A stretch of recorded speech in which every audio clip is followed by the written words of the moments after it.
Well, dear friends, today I am going to present the third series of this program, the communication barriers. Now, we have discussed so far okay, what is communication, what are its advantages, how it benefits to you to have an excellent communication, what is the process of the communication. Now we will discuss that what are the barriers in communication. You see, the most important barrier in communication is filtering barrier. You see that in the cartoon, do you even hear the words I say? The other person is saying yes, the ones I like. It means we are so much selective listeners. We only want to listen those words which we like, and we filter the information. Suppose your boss has given you an information and you will pass on that information. By filtering the information, the part of the information which you like, you will retain that, and the other part of the information which you don't like, which you will not retain, and then you will not disseminate that information. I will say that this is a filtering barrier, that only we will pass on that information which we like, that we are very selective listeners. We are very selective listeners. So like we can have an activity also, that suppose I give a message, and I have done this experiment to most of the time in my class also, that suppose there is a sentence and I pass on the sentence to one student, and then I say to the other student that okay, pass on this message to the other one, then to the other one, and finally once we will receive the message, that is entirely a different message, and the whole form of the message is changed. So lot of distortion in the information is there. So then another is a language barrier. Suppose we are not comfortable in the language that which we are speaking, and we are not able to comprehend that language, or the language which is absolutely not my native language, then there is a language barrier, that I am telling you something and you are not understanding. So like and you will misinterpret that sentence in an entirely different way. कि जब कहते हैं कि मैंने आपको कुछ कहा, आपने कुछ उसका समझा, आपने उसको कुछ और समझा, मैंने कुछ कहा, आपने कुछ और समझा, और कुछ वर्ड्स का जो मीनिंग है, you have taken the word meaning entirely in a different way. We call it as a language barrier. Then physical separation barrier, कि आपकी वॉइस क्लियर नहीं है, आपकी वॉइस क्लियर नहीं है, फिजिकली आप बहुत दूर है, and you are not able to understand what the other person is saying. And sometime जैसे आप मोबाइल पे बात कर रहे हैं और वो आपको लगता है कि जो वॉइस क्लियर नहीं है, और कुछ कहा, मान लो आपको कहा कि मैं रायपुर जा रहा हूँ, वॉइस क्लियर होने के कारण आपको लगा कि शायद मैं नागपुर जा रहा हूँ, और यहाँ आप रायपुर की टिकट्स बुक करवा दीजिए, आपको एक काम दिया गया, और आपने वॉइस क्लियर होने ना होने के कारण, क्योंकि फिजिकल सेपरेशन है, तो आपने नागपुर की टिकट बुक करा दी. So this is a very important physical barrier. Then status barrier also we call it as a psychological barrier. Psychological barrier in communication, status barrier, जब हम किसी एक बहुत बड़े, we are meeting a very high profile personality, you see then our words जो है, हमारे शब्द हैं, वो नेचुरल नहीं रहते, वो बिल्कुल आर्टिफिशियल हो जाते हैं, और हम जो कहना चाहते हैं कई बार हम वो कह ही नहीं पाते, जो what we want to say, what we want to convey, because there is a difference of status barrier आ गया. इसमें एक और बड़ा इंपॉर्टेंट बैरियर है कि जिसको कहते हैं प्री कंसीव्ड नोशंस. आप समझिए कि आपने किसी पर्सन के प्रति एक ऐसी धारणा बना ली कि ये जो पर्सन है ये ऐसा ही है, that teacher is very strict, that person I am not comfortable to talk with that person, या ये जो पर्सन है ये हमेशा ही मेरे अगेंस्ट में बात करेगा, that is a we preconceived notion, जबकि वो पर्सन ऐसा नहीं है। We call it as a preconceived notion. मैं आपको एक छोटी सी स्टोरी सुनाता हूँ। जैसे मान लो कि दो फ्रेंड्स हैं, there are two friends and they are having one bike. उनके पास एक मोटरसाइकिल है और वो जो पुराना मोटरसाइकिल है और वो जो दोनों फ्रेंड्स हैं उसको वो यूज़ कर रहे हैं, और वो जो मोटरसाइकिल है एक फ्रेंड का है, and both are using and even without asking they are using that motorcycle. अगर मान लो मुझे चाहिए और मेरे दोस्त का मोटरसाइकिल है, मैं उसके घर पे जाऊंगा, मैं मोटरसाइकिल उससे बिना पूछूंगा और बिना पूछे उठा के ले जाऊंगा, तो क्योंकि मैं उसको यूज़ कर रहा हूँ, दोनों हम यूज़ कर रहे हैं। अब जिसके पास मोटरसाइकिल नहीं है, मेरे पास मान लो मोटरसाइकिल नहीं है, या जिसके पास नहीं है उसने नया, he has got a new motorcycle, उसने नया मोटरसाइकिल ले लिया। अब जो दूसरा लड़का है जो उसका फ्रेंड है, अब उसके घर में वो मोटरसाइकिल मांगने जा रहा है, तो अब उसके दिमाग में कई तरह के विचार आ रहे हैं, कई तरह के विचार कि मैं उसके घर मोटरसाइकिल मांगने जा रहा हूँ, अगर उसने मना कर दिया तो मेरी तो बड़ी पुरानी दोस्ती है, ख़त्म हो जाएगी। फिर अपने आप ही आंसर आता है प्री कंसीव्ड नोशन में कि नहीं नहीं, कैसे मना करेगा, मैंने तो उसे कभी मना नहीं किया, मेरा भी तो वो मोटरसाइकिल यूज़ करता था।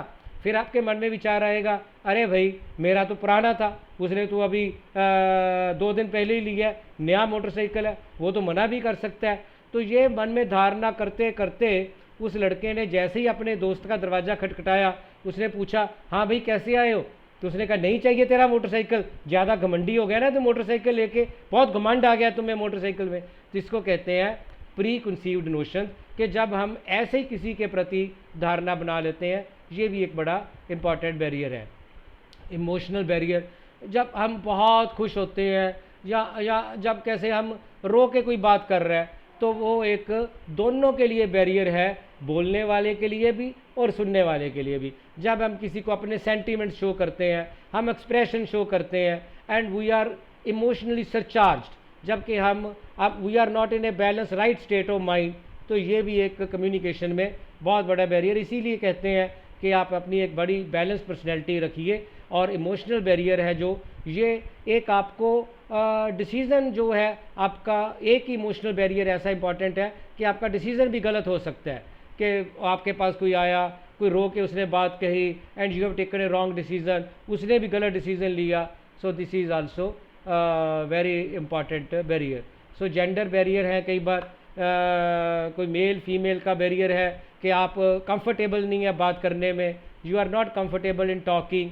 तो इसीलिए कहते हैं कि जैसे कि आपकी पर्सनैलिटी भी बड़ी इंप्रूव होती है। जैसे कोएड इंस्टीट्यूशंस हैं तो वहाँ पे आप अपने जेंडर बैरियर जो है वो कम होते हैं, and you can speak to the other person with the other gender.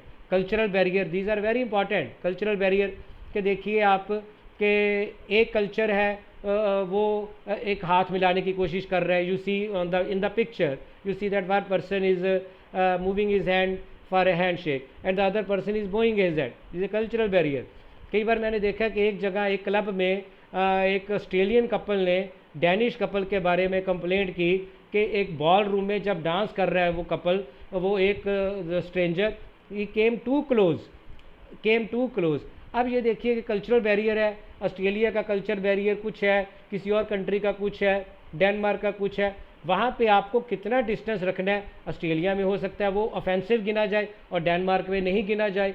सो आपको ये भी ध्यान रखना है कि उस कंट्री का, उस कम्युनिटी का क्या कल्चर है। तो ये भी एक कम्युनिकेशन में एक बैरियर है, that is a very important barrier.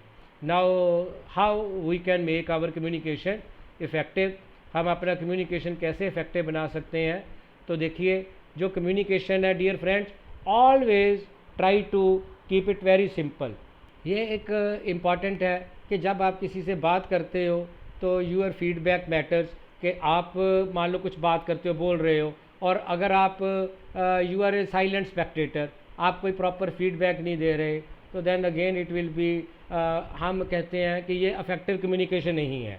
अगर आप फीडबैक दे रहे हो और आप अगर प्रॉपर कन्वे कर रहे हो फीडबैक, इसका मतलब ये है कि मैं आपको जो आपसे बात कर रहा हूँ आपको वो समझ आ रहा है, और मुझे भी पता है कि मैं जो अपना आपको कहना चाह रहा हूँ, and I am trying to bring that point to home and you are understanding that point.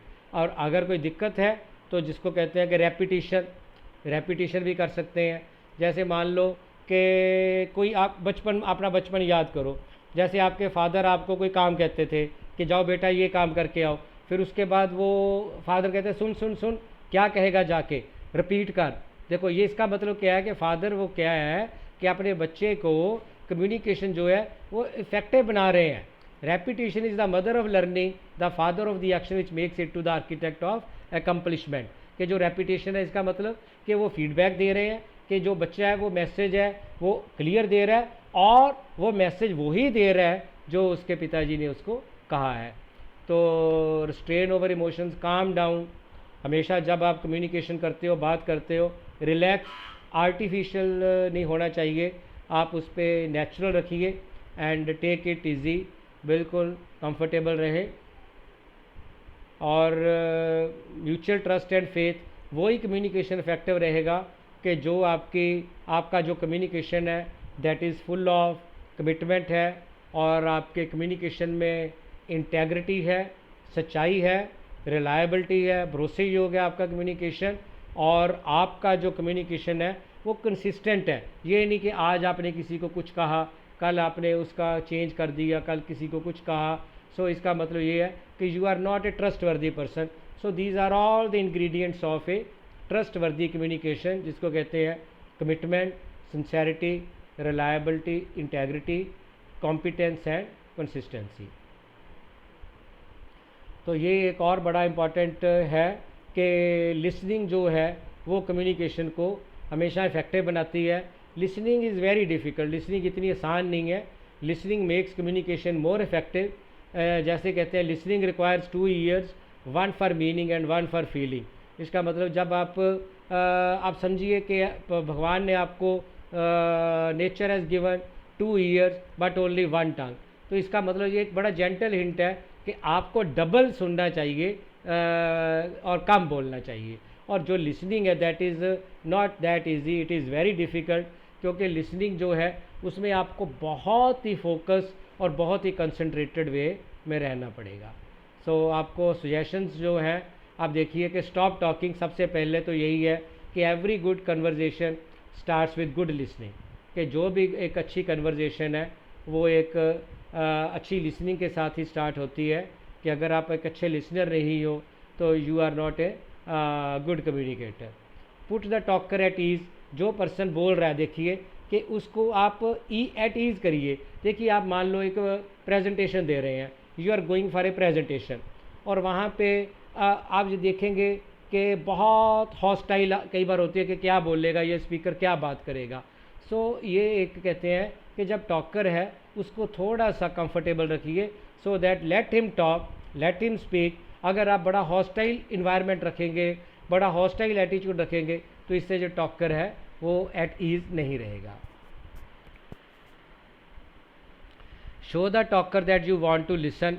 आप देखिए कि कई बार आप टीचर हैं, जैसे बात कर रहे हैं, एक फ्रंट बेंचर है, फ्रंट बेंच पे कोई स्टूडेंट बैठा है, तो टीचर उसकी तरफ ज़्यादा ध्यान दे रहा है। वो इसलिए दे रहा है कि वो जो फ्रंट बेंचर स्टूडेंट है वो टीचर के साथ उसकी बॉडी लैंग्वेज बड़ी पॉजिटिव है, उसको नॉड कर रहा है, वो ऐसे ऐसे कर रहा है कि हाँ जी मैं आपकी टॉक में इंटरेस्टेड हूँ, जो आप कह रहे हो मुझे समझ आ रहा है। तो इसका मतलब कि वो जो स्टूडेंट है टीचर को कंफर्टेबल कर रहा है।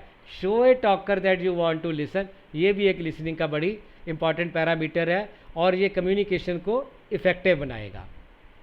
रिमूव डिस्ट्रैक्शंस, अगर मान लो कोई डिस्ट्रैक्शंस है, अगर कोई बात कर रहा है आपका ध्यान उधर है, या कोई बालकोनी से कोई गुजर रहा है, टेरेस से कोई गुजर रहा है, या कोई शोर हो रहा है, तो that communication will not be effective. तो इसलिए ये एक ज़रूरी है कि जितनी उस कम्युनिकेशन के कनेक्शन में डिस्ट्रैक्शंस हैं, रुकावटें हैं, हम उनको दूर करें।